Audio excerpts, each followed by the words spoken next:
Welcome to Grounding Ascension, where we explore topics around activating and integrating our I am presence, coming back to our true selves. I am your host, Celeste Glus. Hello, friends, and welcome back.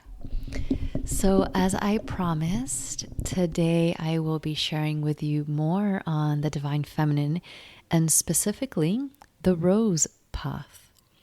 Now, this is coming up a lot in many of the people that I work with, the sessions, the group events, the rose frequency. Now, I just want to backtrack some and share with you a little bit about how this came up for me. If you have not read my book, I make a mention about one day out of the blue. And I'm sorry if you have read my book and you already know the story, I'll keep it short. One day out of the blue, a few years back, I woke up craving the scent and the visuals of the rose. Now, I'm able to put together information looking back, but at the time, I had no idea what was happening. I was like, oh my God, am I pregnant? Is this like a pregnancy sign? I flipped out. I lost it. Not trying to get pregnant. And so, by the way, I am not a rose kind of girl. Never was attracted to them. Not my favorite plant or flower. When my husband asks me what flowers I like, I love lilies, which is also a representation of the Divine Feminine. I've always liked different flowers, but not roses. So I thought it was very, very strange. So I tried to, repress it like all other intuitive hits that have nothing in common to our known perception and reality. And of course, like any good old Divine Feminine intuitive hit that must be answered, the yearning for roses did not go away. So after a few days, I said, all right, I'm going to go and buy myself some roses. I brought them home. I filled my home with these beautiful red roses, and I allowed myself to just watch them bloom. And that's one of the things that I like, whatever you want to call it. I love watching roses bloom, which is something that I've developed through time. But at that time, I didn't know that. So here it is, the roses are blooming, a few weeks pass by, and I then experience an initiation, which I will not be sharing with here, of the dark feminine, of the Divine Feminine. And so I live out this process. I do my own research for a very long time, for many months. I then create the book that I wrote, I Am Lemuria. All of these things happened shortly after we moved to Hawaii. And of course, I forgot about the rose. I forgot about any of that stuff. Of course, I mentioned it in my book. But I haven't received the amount of clarity that I have recently received about the rose. And this is what I want to share with you, most specifically because you're listening to this. And so this means that there is something about you that resonates with the rose path, my friend. My dear soul friend, we are here walking the same path. The rose path, first and foremost, is one of ancient across time and space realities. It goes back to the very, very beginnings of life as we know it. Now, I'm going to just make a little disclaimer. You get to interpret my words and what channels through me in your own essence. I'm not going to put definitions on some of these things. So when I say it's wisdom that comes from the beginning of time and life as we know it, you get to determine what that means for you. And so there are many references in ancient texts about the brotherhoods and the sisterhoods of light, brotherhoods and sisterhoods of the rose. And as I say these words, I want you, if you can, to close your eyes and just feel them in your body. This wisdom and this information and these soul groups are now being asked to come together. The rose path is something that unfolds within us. It is a carrier of the divine feminine frequency, which means that it works through the ebb and flow of the spiral, which means that it unfolds and it comes back, and it expands and it contracts, and it ascends and it descends. We're coming back to the mechanics of the universal force of consciousness, the way that the universe was written in order to birth and stream intelligence through every single living essence that exists for what we know it to be. Meaning, all life as we know it holds the frequency of the divine feminine.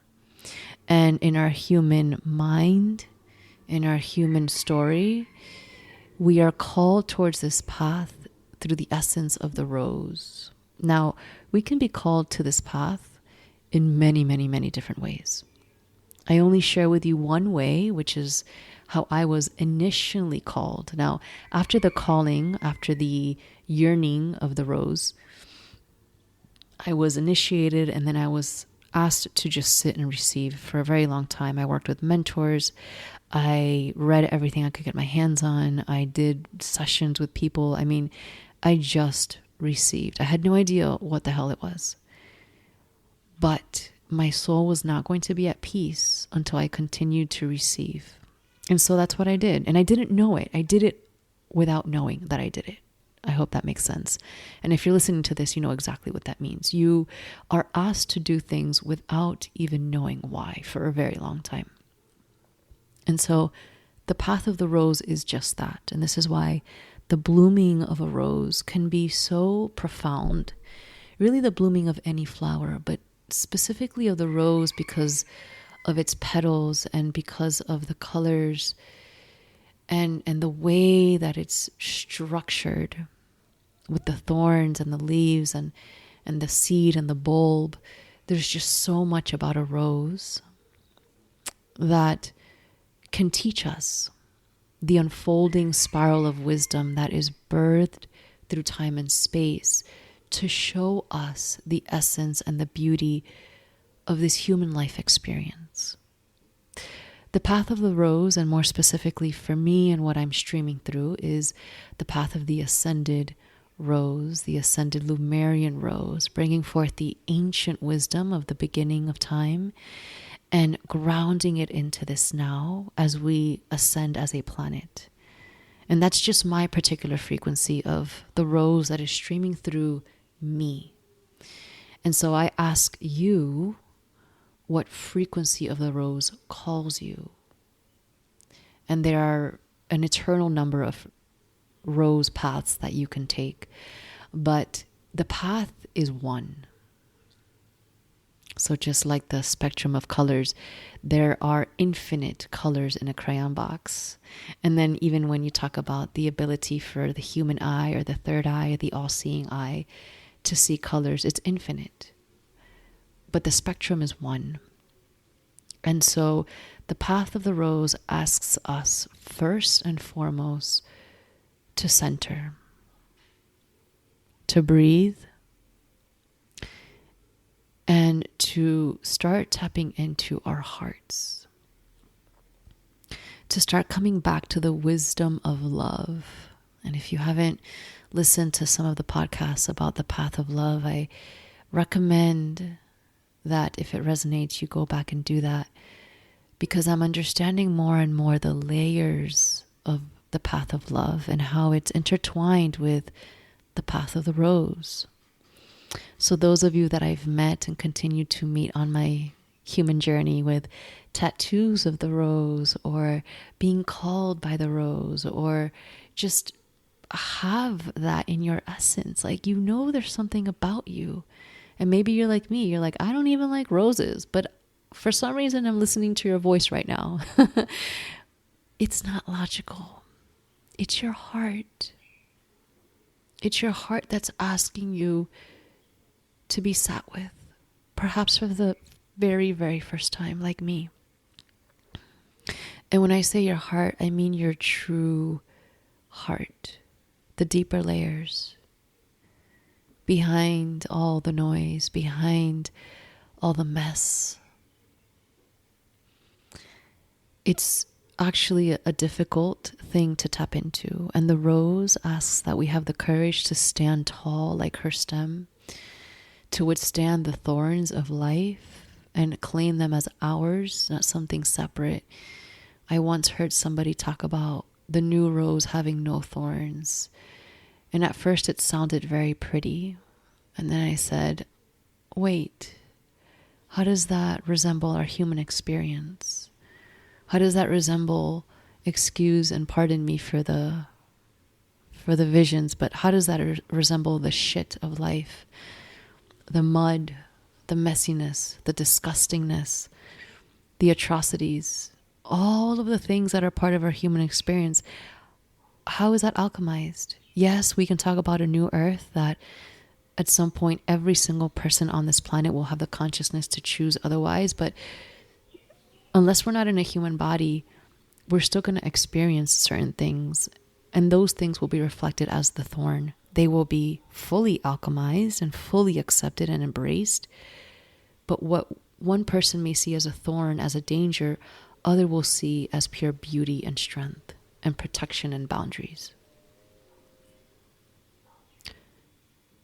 And this is the wisdom that's being asked to be sat with when we sit with our hearts.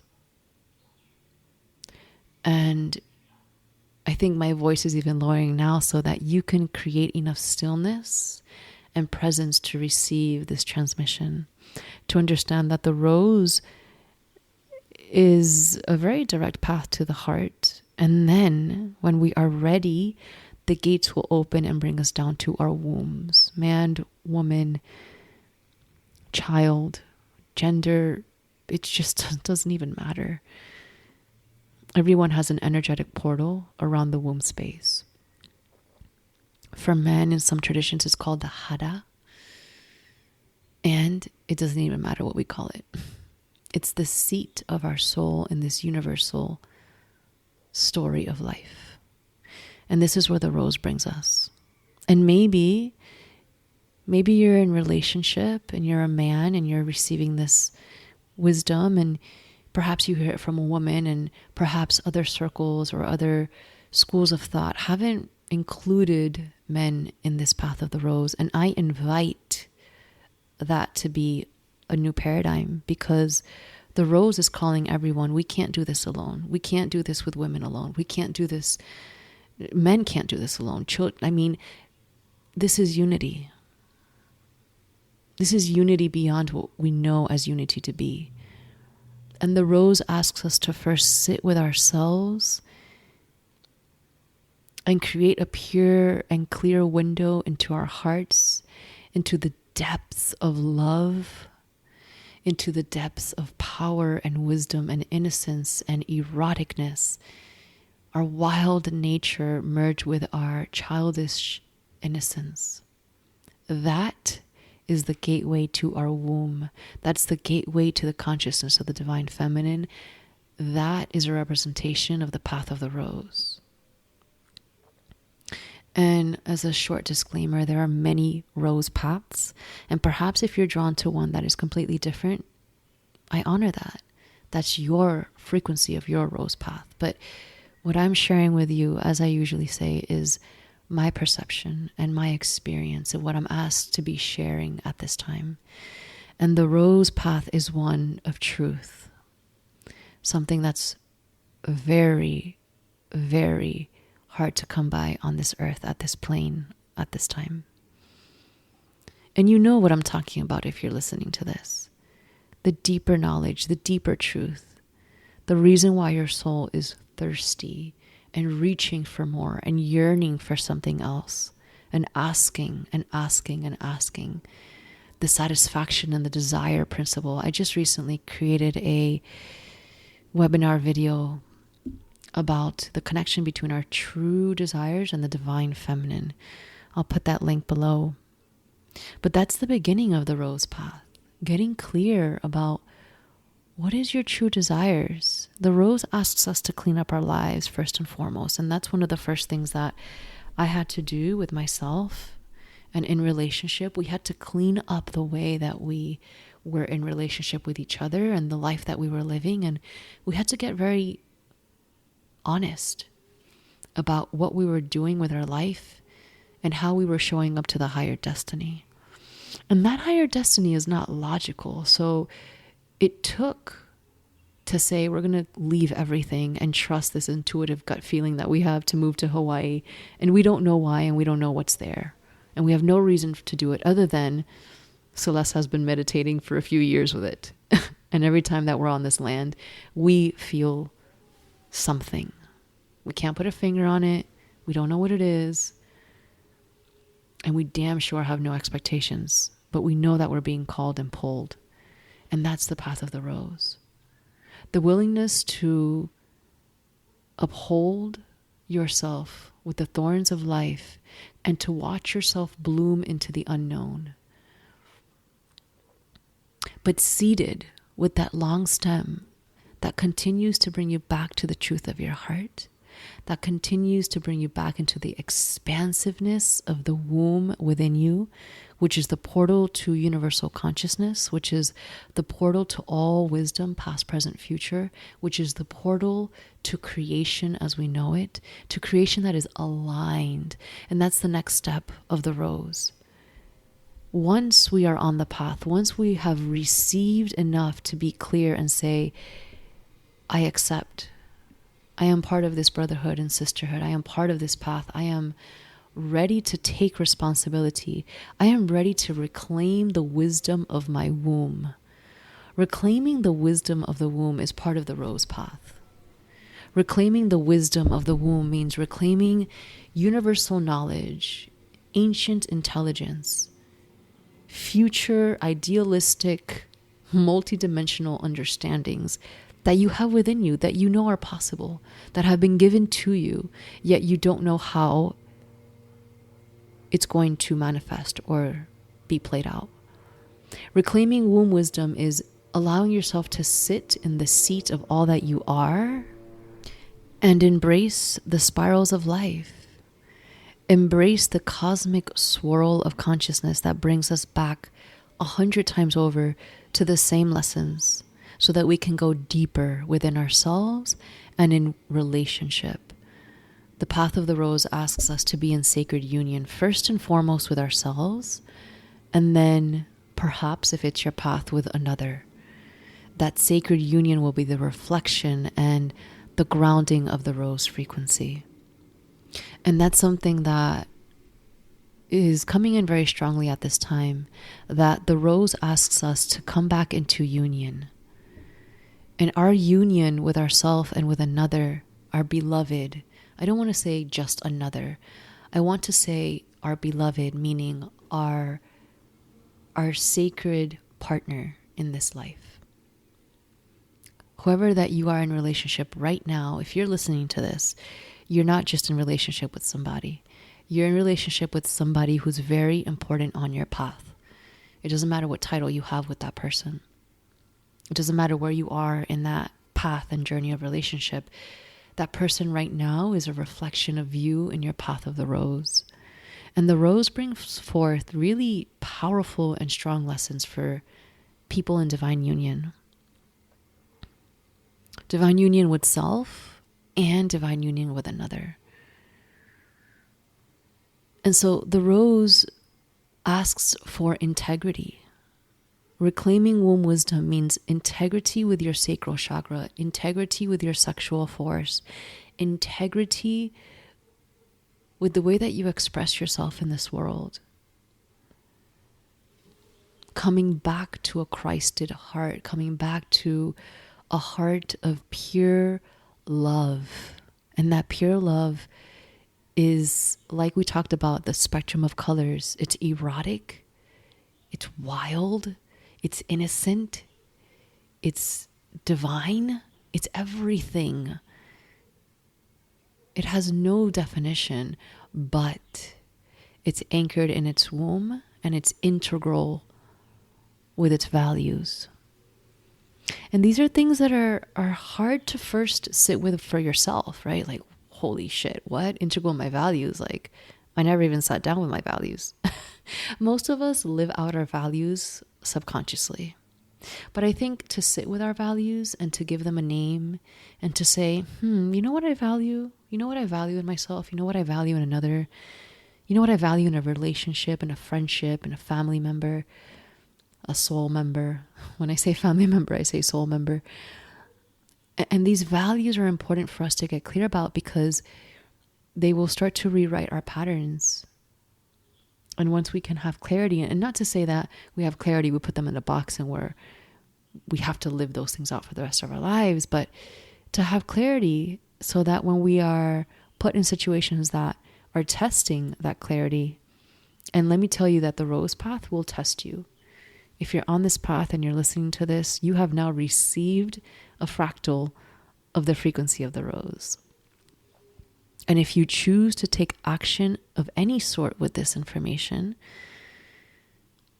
you will begin to be tested in relationships and circumstances and situations so that you can come back to your integrity, so that you can come back into the pristineness and Christness, consciousness of your heart, Christed consciousness. And that's the rose path. It's vast, it's infinite. We dive deep into the rose path and all of its layers and petals in the Woman Wisdom Mentorship. And there's a lot more streaming through that will be shared about the rose path to include more men on this path, because we need to bring that unity in. We need to bring in the masculine within. And part of the Divine I Am course that I created was for that purpose, to bring forth the union of the divine feminine and masculine. But to understand that at first it happens within us. And the rose path asks for the deepest levels and layers of ourselves to be exposed time and time and time again. And a part of that is to anchor in. And I'll be talking about that more. There's a topic that's coming in very strongly at this time, which is the dark side of the spiritual journey or the spiritual community, which is this relentless need to push down the dark, to push down the lower chakras, to push down the darkness of life. And the rose path, like the thorns, asks us to integrate, to fully embrace, to love the lower chakras and our dark just as much as our light. Because we cannot, by the nature of this cosmos and the intelligence of life, we cannot have one without the other. We can't. The dark cannot exist without the light, and the light cannot exist without the dark. So inherently, if someone is trapped in the light, they are trapped in their dark. It isn't until you recognize the thorns that you have now fully integrated. And this is the rose path, integration, full integration. And it's a process. It's called a path because it's literally unfolding forever. It's not like the book, right? Start to end, chapter 1, final chapter, right? It's a path that unfolds for us. And what I find, and I'll close with this, that the rose path is the path of the heart. It's the path of love. Hence the previous podcasts. Hence the need to integrate our divine selves and our human selves. Hence grounding ascension. It's time to come back into the essence of all that we are. And if you're called by the rose, there is a deeper layer of work for you in the path of the heart and seeding ourselves in the path of the womb consciousness, in the eternal consciousness of life. And with that comes the wisdom of the dark goddess, the Black Madonna, which will be talked about in the upcoming episode. So until then, my dear beloved brotherhood and sisterhood of the rose, I call you forth. I ask that you make yourself known to this path and share your story, share your connection with the rose, and share how it's going for you. Okay. Make sure to check out that link if it's something that you're interested in, to see the connection between the desire principle and the divine feminine. And I'd love to hear from you. Let me know if this resonates. Let me know how the rose is working through your life magically and even through challenge, most especially at this time. All right, my love, I will see you next time. Mwah. Sending you so many rose blessings.